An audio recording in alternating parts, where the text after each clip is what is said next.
സാജൻ സ്കറയ്ക്ക് ഇന്നലെ അടി കിട്ടുന്നതിൻ്റെ ഒരു വീഡിയോ ഇപ്പോൾ പുറത്തു വന്നിട്ടുണ്ട്. പിന്നിൽ വന്നിട്ടുള്ള ഒരു വണ്ടിയിൽ നിന്ന് അവരെടുത്തിട്ടുള്ള ഒരു വീഡിയോ ക്ലിപ്പാണ്.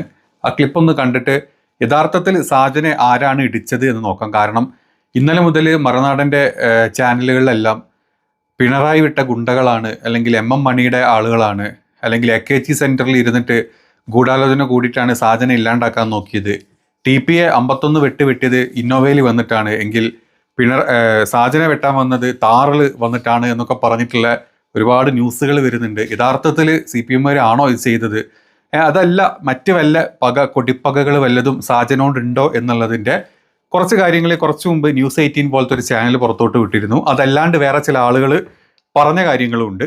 അപ്പം ആ ഡീറ്റെയിൽസ് ആദ്യം ഈ തല്ല് കിട്ടുന്ന വീഡിയോ കണ്ടിട്ട് നമുക്ക് പറയാം.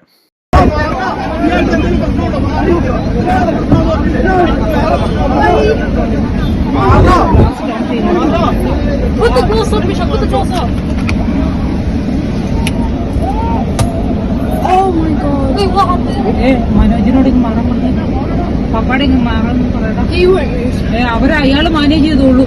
പപ്പാടെ ഇങ്ങ് മാറാൻ പറ.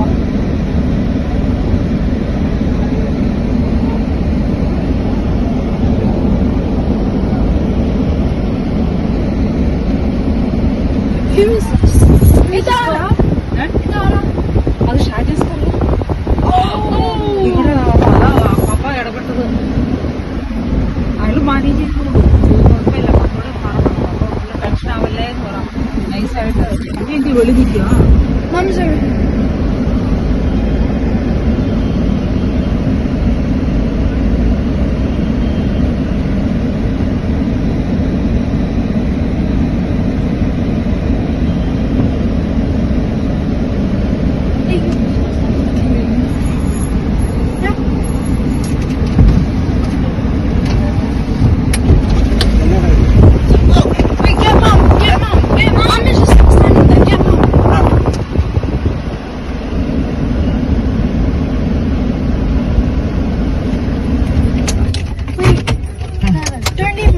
ഇല്ല.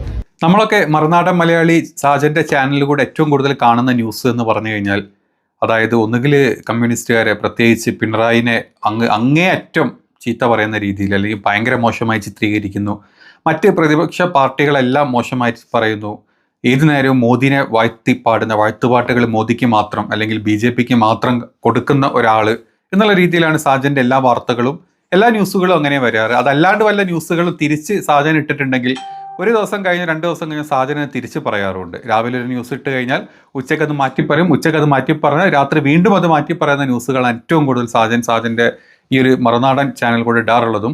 അതുകൊണ്ട് തന്നെ ഏറ്റവും കൂടുതൽ മോദി വാഴ്ത്തുപാട്ടുകൾ ഉള്ളതുകൊണ്ട് തന്നെ ഒരു വലിയ വിഭാഗം സംഖ്യകൾ ഫോളോ ചെയ്യുന്ന അല്ലെങ്കിൽ അപ്രിഷ്യേറ്റ് ചെയ്യുന്ന ഒരു ചാനലാണ് സാജൻ്റെ ചാനൽ. അതിൻ്റെ ഇടയ്ക്ക് എപ്പോഴെങ്കിലുമൊക്കെ അല്ലാത്ത ചില ന്യൂസുകളും സാജൻ ഇടാറുണ്ട്. ഇതിൻ്റെയൊക്കെ മുമ്പ് ഇപ്പം നമ്മൾ ഈ കാണുന്ന മറുനാടൻ്റെ സ്റ്റാർട്ടിങ് കുറച്ച് കാലം, ഒരുപാട് വർഷങ്ങൾ ഒരുപാട് ആളുകളുടെ പേഴ്സണൽ ഇഷ്യൂസും അല്ലെങ്കിൽ 2 കുടുംബങ്ങൾ തമ്മിലുള്ള ഇഷ്യൂസും, അങ്ങനെ ഒരു കമ്മ്യൂണിറ്റിയിലുള്ള ആളുകൾ തമ്മിലുള്ള കുടുംബ ഇഷ്യൂസ്, അങ്ങനത്തെ ഒരുപാട് വീഡിയോസും അതിൽ സാജൻ്റേതായിട്ടുള്ള കുറേ തീരുമാനങ്ങളും അല്ലെങ്കിൽ കുറേ കാര്യങ്ങളൊക്കെ പറഞ്ഞിട്ടുള്ള വീഡിയോസ് ഒരുപാട് ഇടാറുണ്ട്. അതുകൊണ്ട് തന്നെ തുടക്കം മുതൽ സാജന് നല്ല രീതിയിലുള്ള ഹെയ്റ്റ്, അതായത് പുറത്തുനിന്നുള്ള പല പേഴ്സണലി സാജനോണ്ട് ഇഷ്ടക്കേടുള്ള ദേഷ്യമുള്ള ഒരുപാട് ആളുകളുണ്ട്. അങ്ങനെ ഒരു ഗ്രൂപ്പ് ഓഫ് ആളുകളിൽ ചില ആളുകൾ എന്താണെന്ന് അറിയാം, എനിക്ക് വരെ കോള് വന്നു, ആരും എന്തെന്നുള്ളതൊന്നുമല്ല, എനിക്ക് വരെ കോള് വന്നു, ചില ആളുകൾ ചില കാര്യങ്ങൾ പറഞ്ഞു. അപ്പം അങ്ങനെയാണ് എനിക്ക് ചില ഡീറ്റെയിൽസൊക്കെ കിട്ടിയത്. അതായത് സാജന് ഈ ചെയ്ത ആളുകൾ എന്നല്ല ഞാൻ പറയുന്നത്, സാജന് ഈ രാഷ്ട്രീയത്തിൻ്റെ പുറത്ത് ഒരുപാട് പേഴ്സണലി ആളുകൾ, ഒരുപാട് ശത്രുക്കളുണ്ട്. അതായത് സാജൻ ചെയ്യുന്ന പല ന്യൂസുകളും പല ആളുകളെ കുടുംബപരമായിട്ടും വ്യക്തിപരമായിട്ടും അധിക്ഷേപിക്കുന്നത്, അല്ലെങ്കിൽ അവരുടെയൊക്കെ ഫാമിലിയിൽ സാജനിട്ട ന്യൂസ് കാരണം മോശമായിട്ടുള്ള പല കാര്യങ്ങളും സംഭവിച്ചിട്ടുണ്ട്. അതുകൊണ്ട് തന്നെ സാജനെ കൈ കിട്ടിക്കഴിഞ്ഞാൽ ചിലപ്പം ഒരു അടിയെങ്കിലും അടിക്കണം എന്ന് ഇഷ്ടപ്പെട്ട് ജീവിക്കുന്ന ഒരുപാട് പേര് നമ്മുടെ കേരളത്തിലുണ്ട് എന്നുള്ളതാണ് ഞാൻ അറിഞ്ഞത്. ഞാൻ ത്രൂ ഒരു പ്രത്യേക രീതിയിൽ ഞാനത് അറിഞ്ഞു. അപ്പോൾ അത് അറിഞ്ഞപ്പം ആ വിളിച്ച അല്ലെങ്കിൽ ആ പറഞ്ഞ ആൾ പോലും പറയുന്നത് സാജന് ഈ തല്ല് കിട്ടിയത് വളരെ നന്നായി. അതെന്തുകൊണ്ടാണെന്ന് വെച്ചാൽ ഇപ്പം അയാൾക്ക് ഇങ്ങനെ പല ശത്രുക്കളും അവരുടെയൊക്കെ നാട്ടിലുണ്ട്. അതുകൊണ്ട് തന്നെ സാജന് അടി കിട്ടുന്നത് ചിലപ്പം അങ്ങനെ വല്ലവരും ആയിരിക്കും, ഇത് രാഷ്ട്രീയപരമായിരിക്കില്ല എന്നൊക്കെയാണ് ആ ആള് ആ ഒരു എന്താ പറയുക ഡിസ്കഷന്റെ പറഞ്ഞു പോയിട്ടുള്ള കാര്യം. ഈ സാജന്റെ കാര്യത്തിൽ ഞാൻ പറഞ്ഞില്ല, ഈ ആരും പറഞ്ഞ പോലെ ഒരു ചൊല്ലുണ്ടല്ലോ, കൊടുത്താൽ കൊല്ലത്തും കിട്ടുമെന്ന് പറഞ്ഞ പോലെ.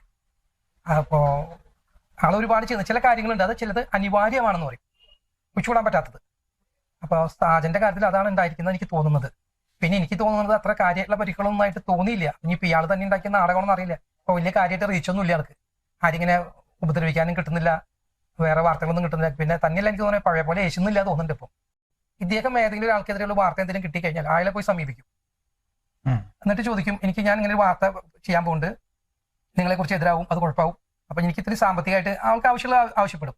അത് കൊടുക്കാൻ തയ്യാറാവുകയാണെങ്കിൽ പിന്നെ വാർത്ത വരില്ല. തയ്യാറാവാത്തവരെ വാർത്ത വലിയ കാര്യമായിട്ട് ആള് ആവർത്തിച്ച് വന്നുകൊണ്ടിരിക്കും. പലരും ഈ കമന്റ് ചെയ്തവർ ചോദിക്കുന്നുണ്ട്, ഈ സാജൻ ചെയ്യുന്ന കാര്യങ്ങൾ തെറ്റായതുകൊണ്ട് എതിര് വരുന്നത് കൊണ്ട് ദോഷം ഉണ്ടാവുന്നവർ മാത്രമാണ് ആൾക്കെതിരെ പറയുന്നത്. അതായത് എനിക്കെതിരെ ഇപ്പോൾ ഒരു വാർത്ത കൊടുത്ത എനിക്ക് ദോഷമാണ്, ഞാൻ കള്ളത്തരം ചെയ്തു, അത് മറച്ചു വെക്കാൻ വേണ്ടിയാണ് സാജിനെ എതിർക്കുന്നത് പറയുന്നത്. അങ്ങനെ ഒരിക്കലും സംഭവിക്കില്ല. കാരണം ഞാൻ ചെയ്യുന്നത് തെറ്റാണെങ്കിൽ ഞാൻ ഓട്ടോമാറ്റിക്കായിട്ട് സാജിനോട് കോംപ്രമൈസ് ആവും, അവൻ പറഞ്ഞ പൈസ കൊടുക്കും, ആ വാർത്ത വരാതിരിക്കാൻ നോക്കും. പക്ഷെ ഇപ്പൊ വാർത്ത വരുന്നുണ്ടെങ്കിൽ അതിന്റെ അർത്ഥം ആ വ്യക്തി അത് ചെയ്യാത്ത കാര്യമായിരിക്കും, ആ ചെയ്യാത്ത കാര്യമായിരിക്കും അയാൾ വാർത്തയായിട്ട് കൊടുക്കുന്നത്. അതുകൊണ്ടാണ്. പിന്നെ ഈ പറഞ്ഞ പോലെ ഇല്ല, ഈ സാഹചര്യം ഇങ്ങനെ എന്റെ ഒരു അഭിപ്രായത്തിൽ കിട്ടുകയാണെങ്കിൽ കുറെ സ്ഥലത്ത് കിട്ടാനുണ്ടാവും. അതിപ്പോ തുടങ്ങി വെക്കാന്നറിയില്ല, നമ്മൾ ഈ വെടിക്കെട്ടിനൊക്കെ തീ വെക്കാൻ ഒരു തുടക്കം വെച്ച് കൊടുക്കും, അപ്പൊ പിന്നെ അതങ്ങ് പൊട്ടിപ്പോക്കോളും. കാരണം സാജൻ ഉപദ്രവിച്ച് അതിന്റെ തിക്താനുഭവങ്ങൾ അനുഭവിച്ച് വീടും കുടുംബവും ഒക്കെ ജീവിക്കുന്നവർ ഒരുപാട് അനുഭവിച്ചിട്ടുണ്ട്. അപ്പൊ എന്റെ ഒക്കെ കാര്യം പറഞ്ഞാൽ വളരെ കഷ്ടമായിട്ടുള്ള കാര്യം, നമുക്കത് പറയാൻ പോലും ബുദ്ധിമുട്ടുള്ള കാര്യമാണ്. അതായത് പക്ക 100% നുണയാണെന്ന് അറിഞ്ഞുകൊണ്ട് മറ്റുള്ളവരെ സുഖിപ്പിക്കാൻ വേണ്ടി അല്ലെങ്കിൽ അവരിന്ന് സാമ്പത്തിക നേട്ടത്തിന് വേണ്ടി വാർത്ത കൊടുത്തത്, അത് എത്രമാത്രം ഒരു കുടുംബം അതുപോലെ വ്യക്തിയൊക്കെ ആയിട്ട് സമൂഹജീവിയായിട്ട് ജീവിക്കുന്നവരെ ബാധിക്കുന്ന കാര്യമൊന്നും ഈ സാജൻ ഒരിക്കലും ചിന്തിച്ചിട്ടില്ല. അവന്റെ യൂട്യൂബ് ചാനലിന്റെ റേറ്റിംഗിന്റെ മാത്രം നോക്കിയിട്ടാണ് എന്ത് നുണയും പറയും. സാജന് അടി കിട്ടിയത് ഒരിക്കലും രാഷ്ട്രീയപരമായിട്ടല്ല, അത് വ്യക്തിപരമായിട്ട് തന്നെയാണ്. പല രീതിയിലും ആളെ കിട്ടിക്കഴിഞ്ഞാൽ അടിക്കണമെന്ന് വിചാരിച്ച് നിൽക്കുന്ന ഒരുപാട് വ്യക്തികളുണ്ട്. ഒന്നല്ല, ഒരു കുടുംബമല്ല, പല കുടുംബങ്ങളിലെ പല വ്യക്തികളും അതിന് റെഡി ആയിട്ടിരിക്കുന്നുണ്ട്. അങ്ങനെ ഒന്ന് കിട്ടിയതാവാനാണ് ചാൻസ് എന്നാണ് ഞാൻ അറിയുന്ന ഒരു ഗ്രൂപ്പിൽ നിന്ന് എനിക്ക് അറിയാൻ കഴിഞ്ഞത് അങ്ങനെ ഒരു ന്യൂസ്. അപ്പം അതിൻ്റെ ഭാഗമായിട്ട് തന്നെയാണ് കുറച്ച് മുമ്പ് ന്യൂസ് 18 ഒരു ന്യൂസ് വിട്ടിട്ടുണ്ട്. ന്യൂസ് 18 പറഞ്ഞത് ഒരു വ്യക്തിപരമായിട്ടുള്ള ഒരു ഇഷ്യൂ ഉള്ളത് കൊണ്ട് തന്നെ ഒരാളുടെ ഭാര്യ ആത്മഹത്യ ചെയ്ത കഥ സാജൻ എടുത്തിട്ട് അതിൽ സാജൻ്റെ കൈകൾ അല്ലെങ്കിൽ സാജനായിട്ട് വളച്ചൊടിച്ചുണ്ടാക്കിയ പല ന്യൂസുകളും ആ ഭർത്താവിനെ ഭയങ്കര മാനസികമായിട്ട് വല്ലാണ്ട് ഇല്ലാണ്ടാക്കി അല്ലെങ്കിൽ ഹ്യൂമിലിയേറ്റ് ചെയ്യുന്ന രീതിയിലുള്ള കാര്യങ്ങളൊക്കെ പറഞ്ഞു. അത് അയാളുടെ കുടുംബത്തിലും അല്ലെങ്കിൽ അയാളുടെ നാട്ടിലും അയാളുടെ സൊസൈറ്റിയിലും അത് അയാൾക്ക് ഭയങ്കരമായിട്ടുള്ള മെൻ്റൽ അല്ലെങ്കിൽ ട്രോമ തന്നെ അയാൾക്ക് ഉണ്ടാക്കിയിട്ടുണ്ട്. അപ്പം തന്നെ അങ്ങനെ ചില ആളുകൾ സാജനെ കിട്ടിക്കഴിഞ്ഞാൽ അല്ലെങ്കിൽ സാജനെ ഒരു അടിയെങ്കിലും അടിക്കണം എന്ന് മനസ്സിൽ വിചാരിച്ച് അല്ലെങ്കിൽ ആ ഒരു പക കൊണ്ട് നടക്കുന്ന ആളുകളാണ് എന്നാണ് അറിയാൻ കഴിഞ്ഞത്. അപ്പം സാജൻ്റെ ചാനലിൽ കൂടെ നമ്മൾ ഇന്നലെ ഇന്നൊക്കെ കണ്ടു. അതായത് എന്താ പറയുക, AKG സെൻറ്ററിൽ ഇരുന്നിട്ട് ഗൂഢാലോചന ചെയ്ത് സാജനെ ഇല്ലാണ്ടാക്കാൻ നോക്കി. TP ചന്ദ്രശേഖരൻ്റെ കൂടെ ഒക്കെ സാജനെ കമ്പയർ ചെയ്തിട്ടാണ് മറുനാടൻ ന്യൂസ് ഇട്ടുകൊണ്ടിരിക്കുന്ന അവരുടെ ചാനലിൽ. എന്തിൻ്റെ പേരിലാന്ന് എനിക്ക് സാജൻ എവിടെ കിടക്കുന്നു, TP ഒക്കെ എവിടെ കിടക്കുന്നു? അത്രയും നല്ലൊരു നേതാവ് അല്ലെങ്കിൽ അത്രയും നല്ല നേതാവിനെ ഒതുക്കാൻ വേണ്ടിയിട്ട് ഒരു രാഷ്ട്രീയ പക കാരണം ചെയ്തതും വെറും ഒരു ചാനലിൽ ഈ പറഞ്ഞ സംഖ്യകളെ സുഖിപ്പിച്ചുകൊണ്ട് ജീവിക്കുന്ന സാജനെ പോലത്തെ ഒരാളെ എന്തിനാണോ ആവോ എനിക്ക് മനസ്സിലാവുന്നില്ല. അല്ലെങ്കിൽ ചുമ്മാ നമ്മൾ ആ സ്റ്റാർട്ടിങ് വീഡിയോയിൽ നിങ്ങൾ കണ്ടു ഒരു ആ ഡോറിൻ്റെ അകത്തോട്ട് കൈ കിട്ടി ഇടിക്കുന്ന വീഡിയോസാണ് നമ്മൾ കണ്ടത്. അല്ലെങ്കിൽ TPനെ കൊന്നതുപോലെ 51 വെട്ടി കൊല്ലാനൊക്കെ ഈ ഗൂഢാലോചന നടത്തി കഴിഞ്ഞ ഒരാളുകൾ ഉച്ചക്ക് പകൽ സമയത്ത് ബാക്കിൽ വണ്ടിടിച്ച് എല്ലാ ആളുകളും കൂടി നിൽക്കുന്ന സ്ഥലത്തോട്ട് ഓടി വന്നിട്ട് ചുമ്മാ വന്നിട്ട് കൈയിട്ട് പിടിച്ച് കൊല്ലാൻ നോക്കുന്നില്ല എന്ന് നമുക്കറിയാം. അങ്ങനെ നമ്മുടെ രാജ്യത്ത് പ്രത്യേകിച്ച് നമ്മുടെ കേരളത്തിൽ ഈ രാഷ്ട്രീയ കൊലപാതകങ്ങൾ ഒരുപാട് നടക്കാറുണ്ട്. അതൊക്കെ അവരെങ്ങനെ ചെയ്യാറുള്ളത് നമുക്കറിയാം. വീട്ടിൽ നിന്ന് വിളിച്ചു കൊണ്ടുപോയിട്ട് രാത്രി ആരും ഇല്ലാത്ത സ്ഥലത്തുകൂടെ പോകുന്ന സമയത്തും വണ്ടിയിൽ പോകുന്ന സമയത്തും ഒക്കെയാണ് ഇത്തരത്തിലുള്ള ആൾക്കാർ ആസൂത്രണമായിട്ട് കാര്യങ്ങൾ ചെയ്യാറ്. ഇതങ്ങനെയല്ല. ഇത് നമുക്ക് ഇതിൻ്റെ ഒരു സ്ട്രക്ചർ കണ്ടു കഴിഞ്ഞാൽ നമുക്ക് മനസ്സിലാവും എങ്ങനെയാണ് അവർ ആക്രമിച്ചത്. പെട്ടെന്ന് വന്ന ദേഷ്യത്തിൽ വണ്ടി വന്ന് ഇടിക്കുന്നു, ഡോറിൻ്റെ അകത്തുനിന്ന് കൈയിട്ട് ഇടിക്കുന്നു, ഡോറിന്ന് പിടിച്ച് പുറത്തോട്ട് ഇറക്കാൻ നോക്കുന്നു, ഇടിക്കുന്നു, അത് കഴിഞ്ഞ് അവിടുന്ന് പോകുന്നു. ആ രീതിയിലുള്ള ഒരു വീഡിയോ ആണ് നമ്മൾ കണ്ടത്. ഏതായാലും ഈ പറഞ്ഞ കമ്മ്യൂണിസ്റ്റ് പാർട്ടി അല്ലെങ്കിൽ CPM ആസൂത്രണം ചെയ്ത് 51 വെട്ടാനൊന്നും സാജന് വന്നിട്ടില്ല. അല്ലെങ്കിൽ സാജൻ അത്രയും വലിയ ഒരു സംഭവമല്ല എന്നുള്ളത് അറ്റ്ലീസ്റ്റ് ഈ മറുനാടനെ പോലത്തെ ഇവരുടെ ചാനലുകാരെങ്കിലും മനസ്സിലാക്കണം, സാജനെങ്കിലും മനസ്സിലാക്കണം. അതുമാത്രമല്ല, സാജൻ മുമ്പ് പോലീസ് പിടിച്ചുകൊണ്ട് പോയപ്പം കാണിച്ച ആ ഒരു ഷോയുടെ അത്ര ഒന്നും എഫക്റ്റ് ഇപ്രാവശ്യം വന്നില്ല.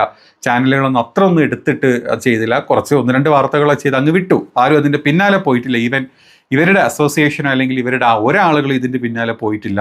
ഒരു രാഷ്ട്രീയ നേതാക്കന്മാർ ഇതിനെപ്പറ്റി സംസാരിക്കാൻ അല്ലെങ്കിൽ ഇതിൻ്റെ പിന്നാലെ പോയിട്ടില്ല. എല്ലാവർക്കും അറിയാം സാജൻ എന്ന് പറഞ്ഞു കഴിഞ്ഞാൽ അത്രയേ ഉള്ളൂ. സാജൻ്റെ ന്യൂസുകൾ എന്ന് പറഞ്ഞാൽ അത് ഇന്ന് പറഞ്ഞതല്ല, നാളെ പറഞ്ഞതല്ല, മറ്റന്നാൾ രാവിലെ പറഞ്ഞതല്ല, വൈകുന്നേരം എന്ന് ഇപ്പം നമ്മുടെ നാട്ടിലെ ഒരു വിഭാഗം ആൾക്കാർക്ക് അറിയാം. മുമ്പ് അത് അങ്ങനെ അല്ലായിരുന്നു. ഒരുപാട് ആൾക്കാർ സാജൻ്റെ ന്യൂസിൻ്റെ പിന്നാലെ പോയിരുന്നു. ഇപ്പം അത് കംപ്ലീറ്റ്ലി ചേഞ്ച് ആയിട്ടുണ്ട്. അതുകൊണ്ട് ആ ഒരു പരിപ്പ് ഇപ്പം വേണ്ട പോലെ കലത്തിൽ വേവുന്നില്ല എന്നാണ് ഞാൻ മനസ്സിലാക്കുന്നത്. എന്താണെങ്കിലും സാജന അടിച്ചത് പറഞ്ഞ കമ്മ്യൂണിസ്റ്റുകാരാണോ എന്ന് ചോദിച്ചാൽ അവരല്ല. പക്ഷേ അടിച്ച കൂട്ടത്തിൽ ആരെങ്കിലും പറഞ്ഞ കമ്മ്യൂണിസ്റ്റ് അനുഭാവിയാണോ എന്ന് ചോദിച്ചാൽ ചിലപ്പോൾ ആയിരിക്കാം. അതിൻ്റെ ഫോട്ടോസും അല്ലെങ്കിൽ അതിലെ 1-2 എന്താ പറയുക അയാളുടെ പ്രൊഫൈൽ പിക്ചറിന്ന് ഫോട്ടോസൊക്കെ എടുത്തിട്ട് ഇതാ എന്നെ കമ്മ്യൂണിസ്റ്റ് അല്ലെ എന്നെ പിണറായി കൊല്ലാൻ വന്നേ എന്ന് പറയുന്നതിലൊന്നും ഒരു കാര്യമില്ല സാജ എന്നാണ് ഞാൻ ഇന്നത്തെ മൊത്തം ന്യൂസുകളിൽ അല്ലെങ്കിൽ ഇതിൻ്റെ ന്യൂസുകൾ ന്യൂസ് 18 കൊടുത്ത ന്യൂസുകളുടെ ഭാഗങ്ങളൊക്കെ ആയിട്ട് കണ്ടു കഴിഞ്ഞാൽ നമുക്ക് മനസ്സിലാവുന്നത്. അതല്ല എന്ന് നിങ്ങൾക്ക് അഭിപ്രായം ഉണ്ടെങ്കിൽ ഒന്ന് കമൻറ്റ് ചെയ്തേക്ക്.